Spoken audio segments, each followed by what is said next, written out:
Channel को subscribe करना ना भूलें और शेयर एंड लाइक जरूर करें। ठीक है, आज मैं ट्रिग्नोमेट्री स्टार्ट कर रहा हूं और मैं बेसिक से स्टार्ट करूंगा। इसमें से बहुत सारे ऐसे स्टूडेंट्स होंगे जिनको ये सारी चीजें आती होगी, पता होगा, बट फिर भी मैं बेसिक से स्टार्ट करूंगा क्योंकि मैं जीरो से लेकर के हाई लेवल तक लेके चलूंगा। तो उन बच्चों के लिए भी जो ट्रिग्नोमेट्री नहीं पढ़े हैं और जो पढ़े हैं उनके लिए तो बहुत अच्छी बात है, क्योंकि उनको ये सारी बातें क्या होंगी, मालूम भी होगी। तो आज मैं ट्रिग्नोमेट्री की अगर बात करें तो ट्रिग्नोमेट्री होता क्या है। नाम ही है इसका ट्रिगो। ट्रिगो का मतलब जो ट्रायंगल से रिलेटेड हो। ठीक है, और आपको पता होगा कि एक बहुत ही महान गणितज्ञ थे जिनका नाम था पाइथागोरस। ठीक है, उन्होंने इस ट्रिग्नोमेट्री की क्या की थी, उत्पत्ति। ट्रिग्नोमेट्री उन्हीं की देन है कि ट्रिग्नोमेट्री बनी। ट्रिग्नोमेट्री में होता क्या है, ये एक राइट एंगल ट्रायंगल होता है। क्या होता है? Right angle triangle. A, B and C ये राइट एंगल ट्रायंगल है। राइट एंगल ट्रायंगल, ठीक है, राइट एंगल ट्रायंगल।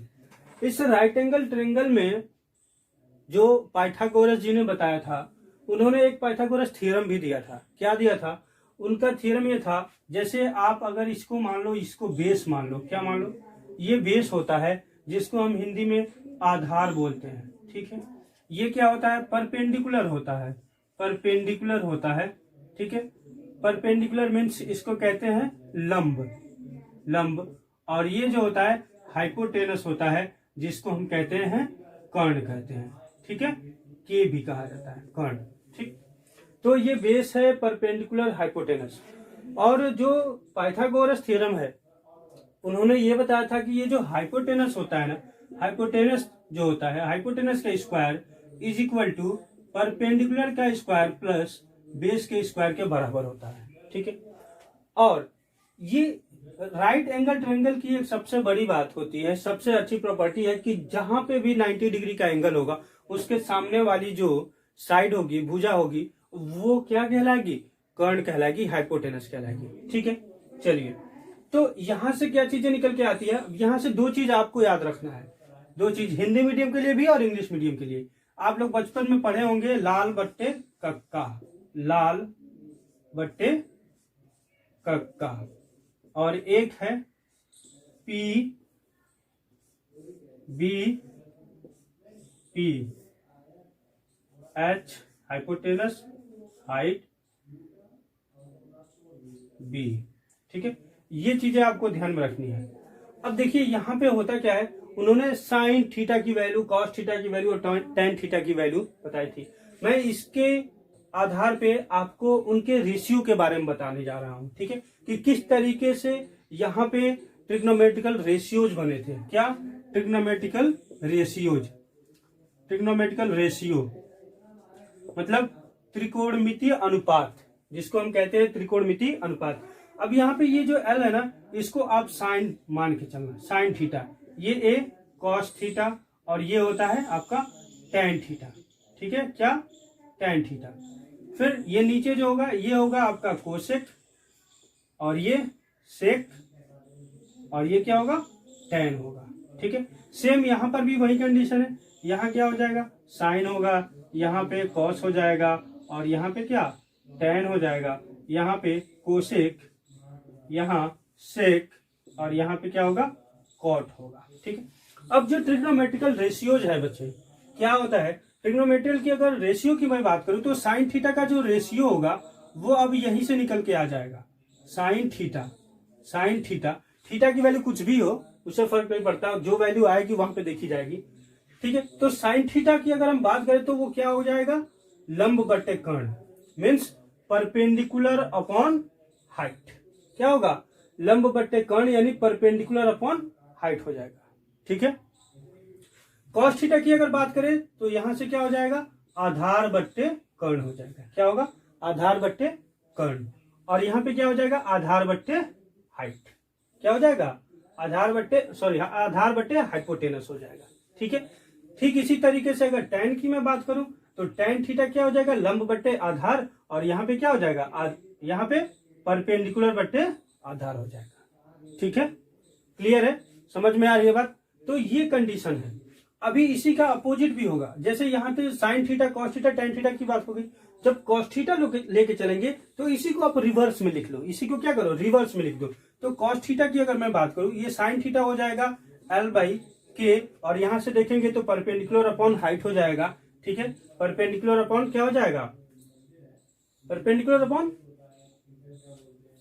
ठीक है, परपेंडिकुलर अपॉन हाइट हो जाएगा।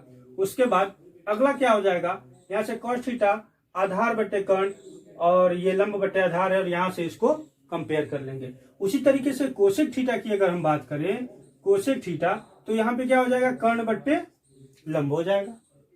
ठीक है, सेक थीटा क्या, कर्ण बट्टे आधार हो जाएगा। टेन थीटा क्या हो जाएगा, आधार बट्टे लंब हो जाएगा। सेम इधर भी ले लेंगे। ठीक है, तो इस तरीके से ट्रिग्नोमेट्रिकल रेशियोज हम क्या कर सकते हैं, फाइंड आउट कर सकते हैं।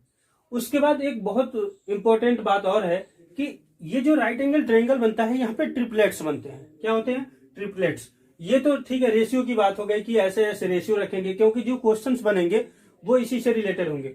यहाँ पे आपको एक बात का आपको ध्यान रखना है कि ट्रिपलेट्स क्या होते हैं। क्या ट्रिपलेट का आपको ध्यान रखना है कि ट्रिपलेट क्या होगा। तो देखिए ट्रिपलेट्स क्या होते हैं, आप लोग पढ़े भी होंगे ट्रिपलेट्स के बारे में, फिर भी एक बार देखिए ट्रिपलेट्स होता क्या है।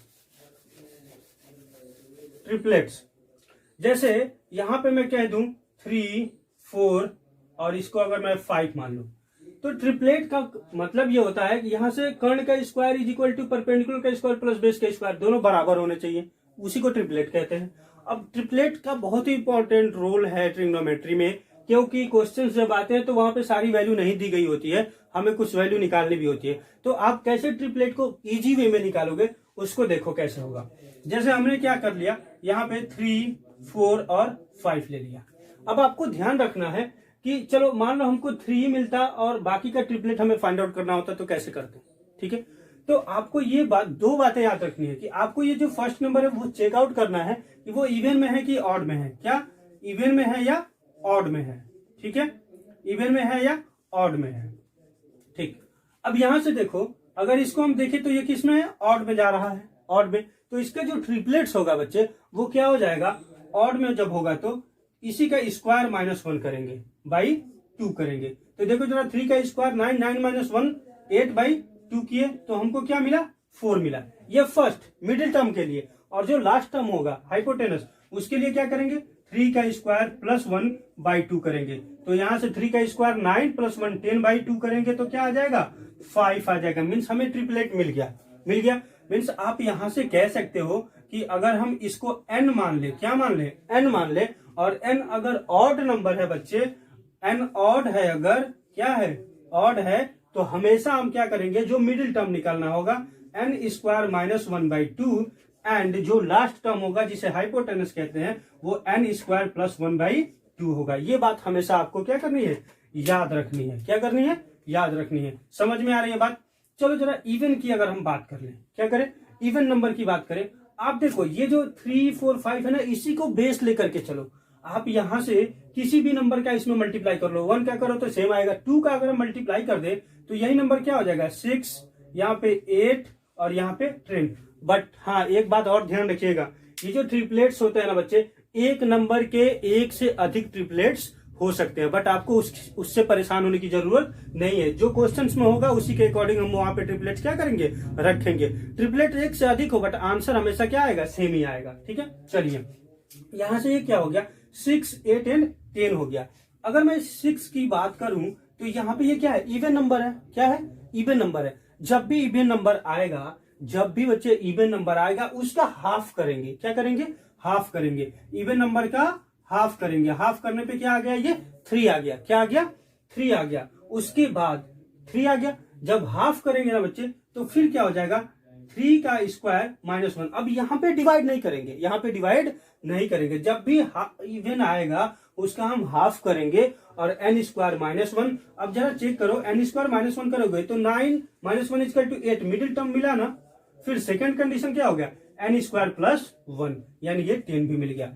यहां से कंक्लूजन क्या निकल के आता है कि जब भी इवन नंबर आता है उसका हाफ करेंगे, then N square -1 middle term के लिए एंड लास्ट टर्म के लिए एन स्क्वायर +1 करेंगे। तो ये ट्रिपलेट्स निकालने के आसान तरीका है। ठीक है, जैसे मान लो कोई भी नंबर ऐसे दे दे, यहां से दे दिया 4 और कह दे कि इसका ट्रिपलेट निकालो, इसका ट्रिपलेट निकालो, तो आप क्या करोगे?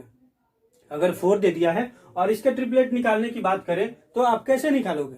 ठीक है, तो यहां से ये 4 क्या है? इवन नंबर है। क्या है? Even number. इसका 2 करें, हाफ करेंगे तो 2 आ जाएगा। क्या आ जाएगा? 2 आ जाएगा। और 2 का स्क्वायर करेंगे क्या हो जाएगा? 2 का स्क्वायर -1 करेंगे तो क्या आएगा? एक बार 3 आएगा। और 2 का स्क्वायर +1 करेंगे तो एक बार क्या आएगा? 5। अब देखो 3 4 5 ये होता क्या है? ट्रिपलेट्स ही तो होते हैं। 3 4 5 क्या होंगे? ट्रिपलेट्स ही तो होंगे। ठीक है, क्यों? 3 का स्क्वायर और 4 का स्क्वायर = 5 के स्क्वायर के बराबर होगा, तो ये ट्रिपलेट हो गए। क्लियर है? ये बातें क्लियर है ना? तो इसका यूज क्वेश्चंस जब सॉल्व करेंगे तो वहां पे होगा। ठीक है, चलिए मैं बिल्कुल बेसिक से आज स्टार्ट कर रहा हूं। अच्छे लेवल के क्वेश्चंस भी कराऊंगा, बट परेशान होने की जरूरत नहीं है। ठीक है, चीजों को देखिए और समझिए।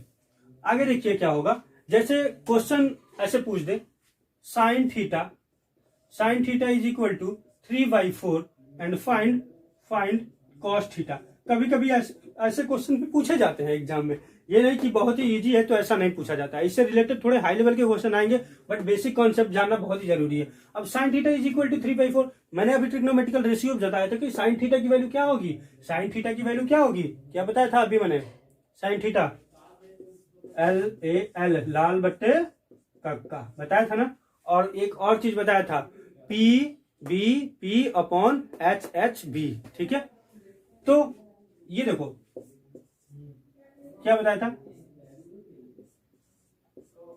PBP/HHB। इसको याद करने का तरीका है, पाकिस्तान भूखा प्यासा, हिंदुस्तान हरा भरा। ऐसे भी याद कर सकते हो कि पाकिस्तान हमेशा भूखा प्यासा ही रहता है और हिंदुस्तान हमेशा ही हरा भरा रहता है। ठीक है, तो यहां से आप इसको याद रख सकते हो। ठीक है, वो किसके लिए है? इंग्लिश मीडियम वाले के लिए और ये हिंदी मीडियम वाले के लिए।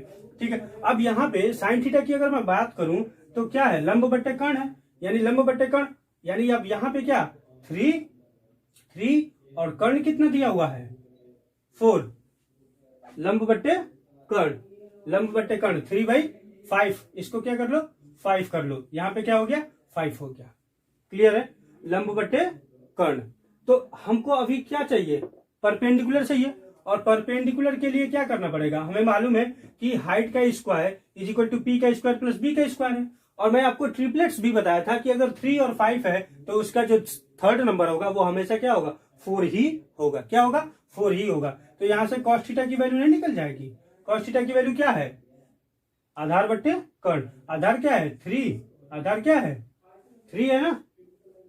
लंब लंब लंब लंब, ये गलत हो गया। यहाँ पे 3 होगा और यहाँ पे 4 होगा। ठीक है, यहाँ पे 4 होगा, तो यहाँ पे क्या हो जाएगा? 4/5 हो जाएगा। क्या होगा? 4/5। तो इस तरीके से इन चीजों को ध्यान में रखना है। ठीक है, चलिए ये तो बेसिक सी चीज है, ये सबको मालूम होगा। अब मैं एक बहुत ही इंपॉर्टेंट चीज बताने वाला हूं। ट्रिग्नोमेट्रिकल में जो एंगल की वैल्यू होती है वो वैल्यू याद नहीं होती है किसी से। ठीक है, बहुत लोगों को भूल जाती है। तो मैं आज आप लोग को ऐसा ट्रिक बताऊंगा या ऐसा कॉन्सेप्ट दूंगा कि आप जिंदगी भर कभी नहीं भूलोगे। 0 से लेकर के 90 डिग्री की वैल्यू कभी नहीं भूलोगे। बस थोड़ा सा वेट करो और देखो क्या होता है। हाँ जी बच्चे, देखिए मैं आप लोगों को आज ऐसा कॉन्सेप्ट बताऊंगा। इस कॉन्सेप्ट का नाम है right hand rule by Raj sir. ये जो मेरा राइट हैंड है ना, आपको बस इसको ध्यान में रखना है। आप मेरे राइट हैंड को देखो और इन सारे 0 डिग्री, 30 डिग्री, 45, 60 और 90 डिग्री की वैल्यूज इजीली क्या करो? फाइंड करो। ठीक है, आपको मैं वादा करता हूं कि आज के बाद आपको इसकी वैल्यू कभी भी याद करने की जरूरत नहीं पड़ेगी। ठीक है, देखो क्या होगा, आपको बस इतना ध्यान रखना है। ये मेरा क्या है? Right hand rule. ये मेरा राइट हैंड है। ठीक है, अगर राइट हैंड, यहाँ पे कितने? 5 उंगलियां हैं। क्या है? ये क्या है? मेरा अंगूठा। क्या है ये? यहां से हमें स्टार्ट करना है, यहां से हमें स्टार्ट करना है। यहां से स्टार्ट करेंगे, ये 0 डिग्री, ये 30 डिग्री, ये 45, ये 60 और ये 90 डिग्री। क्लियर है? अब जरा ध्यान दीजिएगा क्या होगा। सबसे पहले आपको साइन थीटा, यहां से जब हम सीधा चलेंगे, जब डायरेक्ट चलेंगे तो साइन थीटा की वैल्यू मिलेगी। ठीक है, फिर जब इसी हाथ में मैं लास्ट यहां से जब शुरू करूंगा, मतलब उसका जब रिवर्स करूंगा तो वहां से हमें कॉस थीटा की वैल्यू मिलेगी। ठीक है, और आपको पता होगा कि sine theta upon cos theta is equal to क्या होता है, टेन थीटा होता है, इज इक्वल टू क्या होगा, टेन थीटा होगा। ये बात सबको मालूम होगी। ठीक है, क्लियर है। तो देखो आपको बस एक चीज का ध्यान रखना है, साइन थीटा की बात करें तो 0 डिग्री, 30 डिग्री, 45, 60 और 90 डिग्री। ठीक है, जब भी आपको फाइंड करना हो, आप सबसे पहले आप एक रूट, सबसे ऊपर जो होगा न्यूमरेटर में रूट में सारी वैल्यू लिखना है। किसमें, रूट में। और उस सारे रूट को आपको 2 से क्या करना है, डिवाइड करना है। क्या करना है, 2 से डिवाइड करना है। अब देखो कैसे डिवाइड करोगे, अब देखो कैसे डिवाइड होगा। ये मेरा क्या है, राइट हैंड है। क्या है, राइट हैंड। मैं यहां से बात कर रहा हूं, अंगूठे से बात कर रहा हूं। अब मैं इसको अगर ढक लूं, इन चारों उंगलियों को ढक लूं, चलो छोड़ो इसको नहीं ढकता हूं, ये देखो यहां से जब मैं इसको ढक लूं, इसको मैं जब ढक ले रहा हूं तो क्या ये हमको इधर भी राइट हैंड साइड है ना, तो ये अंगूठे के लेफ्ट में मिल रहा है। अंगूठे के इधर कोई भी उंगली है, कुछ भी है इधर, नहीं है। क्या है, कुछ भी नहीं है। क्या है, जीरो है। क्या है, जीरो। यानी जैसे ही हम अंगूठे को ढक ले रहे हैं, अंगूठे के इस साइड में कुछ भी हमको नहीं मिल रहा है। मिल रहा है, नहीं मिल रहा है। यानी कि जब भी हम अंगूठे की बात करेंगे, अंगूठे को लेंगे, वहां पे 0 डिग्री, वहां पे क्या है, 0 डिग्री। तो इसके साइड में एक भी उंगलियां नहीं है, इसलिए हम यहाँ पे क्या रखेंगे, 0 रखेंगे। क्या रखेंगे, 0 रखेंगे। और आपको पता है बच्चे कि जब भी कभी भी 0 को अगर आप 2 से डिवाइड करोगे, आंसर क्या आएगा, 0 आएगा। क्या आएगा, 0 आएगा। ध्यान रखना। यानी हम यहाँ पे इसको मिटा करके अब क्या लिख ले, यहाँ पे इसकी वैल्यू हमने रख लिया 0। क्या, 0। समझ में आ रही है ना बात, समझ में आ रही है। फिर देखना, जैसे यहाँ पे मेरा है, यहाँ पे ये अंगूठा है, ठीक है, यहाँ पे। तो जब मैं यहां से ऐसे चलूंगा सीधा, क्या, सीधा जब चल रहा हूं, तो यहाँ पे ये 0, ये 1, ये 2, ये 3 और ये 4। ठीक है, फिर जब मैं रिवर्स आऊंगा बच्चे, तो ये जब मैं आ रहा हूं तो ये साइन थीटा का वैल्यू है, और जब रिवर्स जाऊंगा ये किसकी वैल्यू आएगी, कॉस थीटा की वैल्यू आएगी। ठीक है, तो अभी मैंने क्या बताया कि जैसे मैंने अंगूठा को ढका, अंगूठे के साइड में कोई भी उंगली नहीं है, यानी 0 है। क्या है, 0। तो मैंने यहाँ 0 रखा, साइन 0 की वैल्यू क्या आ गई, साइन 0 आ गई। अब मैं 30 की बात कर रहा हूँ, 30 की बात करूंगा तो अब अंगूठे के आगे वाली उंगली को देखो, अंगूठे के आगे वाली, इसको ढक लो, इसको ढक लो, तो इसके किनारे कितनी उंगली बची, एक उंगली बची, यानी यहाँ पे क्या हो जाएगा, 1 हो जाएगा। क्या होगा, 1 हो जाएगा। और आपको भी पता है कि √1 की वैल्यू क्या होती है, 1 होती है, यानी यहां से ये रूट क्या हो जाएगा, हट जाएगा। तो साइन 30 की वैल्यू क्या हो गई, 1/2 हो गई, 1/2। इस कॉन्सेप्ट को ध्यान से देखिए, आपको बिल्कुल कभी भी याद करने की जरूरत नहीं पड़ेगी। ठीक है, तो देखो जरा, जैसे ही मैंने इस उंगली को लिया तो इसके किनारे कितनी उंगली, एक उंगली बची ना, तो मैंने यहाँ पे 1 लिखा। और रूट के अंदर आपको भी सॉल्व करने आता है कि रूट के अंदर 1 है तो उसकी वैल्यू क्या आएगी, 1 आएगी। और जैसे ही आगे बढ़ेंगे तो ये 0 से 30 डिग्री पे आएगा। फिर अगला 45 के लिए हम ये बीच वाली उंगली लेंगे, तो इसके किनारे कितनी उंगलियां हैं, 2 उंगली। कितनी, 2 उंगली बच रही है, यानी अब यहाँ पे क्या आ जाएगा, 2 आएगा। क्या आएगा, 2 आएगा। और आपको पता है जब आप इसको सॉल्व करोगे ना, जब इसको आप सॉल्व करोगे तो इसकी वैल्यू क्या आएगी बच्चे, 1/√2। देखो मैं सॉल्व करके भी बता दे रहा हूं, यहाँ पे √2 था, नीचे 2 था, तो ये √2 ही रहने दो। 2 को हम क्या लिख सकते हैं, √2 इंटू √2 लिख सकते हैं ना। यहाँ से कैंसिल, तो क्या आ गया, 1/√2 आ गया। इतना तो आपको पता ही होगा कि ये कैसे सॉल्व होता है। ठीक है, क्लियर है। अब देखो 45 तक हम पहुंच गए, यानी हमारी 3 उंगलियों का काम खत्म हो गया। चौथी उंगली पे जैसे ही आए, इसके किनारे देखो कितनी उंगलियां बच रही है, 1, 2 एंड 3। कितनी, 3। यानी अब यहाँ पे क्या होगा, 3। और आपको भी पता है कि √3 की वैल्यू रूट में ही रहेगी, वो रूट से बाहर नहीं आएगी। अगर आएगी तो वो पॉइंट में आएगी, वो हम नहीं करेंगे। ठीक है, तो यानी 60 की वैल्यू क्या आ गई, √3/2। उसके बाद लास्ट वाली उंगली 90 डिग्री, जब इसको देखेंगे तो इसके साइड में कितनी उंगलियां हैं, 1, 2 एंड 3 एंड 4। कितनी, 4। तो यहाँ पे क्या हो जाएगा, 4 हो जाएगा। और आपको पता है कि √4 की वैल्यू क्या होती है, √4 की वैल्यू 2 होती है, और 2 और 2 कैंसिल होगा तो इसकी वैल्यू क्या आ जाएगी, 1। मीन्स साइन 0 की वैल्यू 0 डिग्री, 30 की value 1/2 by right hand rule से। क्लियर है, समझ में आ रही बात। 45 की डिग्री 1/√2 और 60 की √3/2 और 40 की वैल्यू 90 की वैल्यू क्या आ गई, 1 आ गई। क्या आ गई? 1। तो यहां से साइन थीटा की वैल्यू हम इजीली क्या कर लिए? याद कर लिए। अब आपको याद करने की जरूरत नहीं पड़ेगी। अब आपको कभी भी अगर भूल जाए, आप ये उंगली का ध्यान में रखना, राइट हैंड साइड निकालना और यहां से स्टार्ट करना कि ये 0 है, ये 30, ये 45, ये 60 और ये 90। और एक बात और ध्यान रखो, ये 5 उंगलियां हैं। जब इधर से जाओगे तो 1 2 3 4 5, अगर इन दोनों को ढक ले और इन दोनों को ढक ले तो ये बीच में आ रहा है। जब रिवर्स आएंगे तब भी इन दोनों को ढके और इसको ढके तो भी ये बीच में ही आएगा।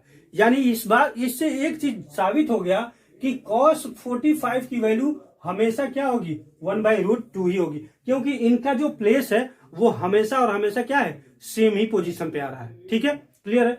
जब आपको साइन की वैल्यू मालूम चल गई, मैंने क्या बताया अभी, क्या बताया कि जब साइन सीधा चलेंगे साइन, और जब उल्टा आएंगे तो वो किसकी हो जाएगी? कॉस की वैल्यू। अब यानी यहाँ पे cos 0 की वैल्यू हो गई है लास्ट वाली, यानी यहां से 1 था ना, तो cos 0 की वैल्यू क्या आ गई? 1 आ गई। cos 30 की वैल्यू क्या आ जाएगी? √3/2 आ जाएगी। और cos 45 सेम रहेगा। cos 60 की वैल्यू क्या आ जाएगी? 1/2। और cos 90 की वैल्यू क्या आ जाएगी? यहां से 0 आ जाएगी। क्लियर है।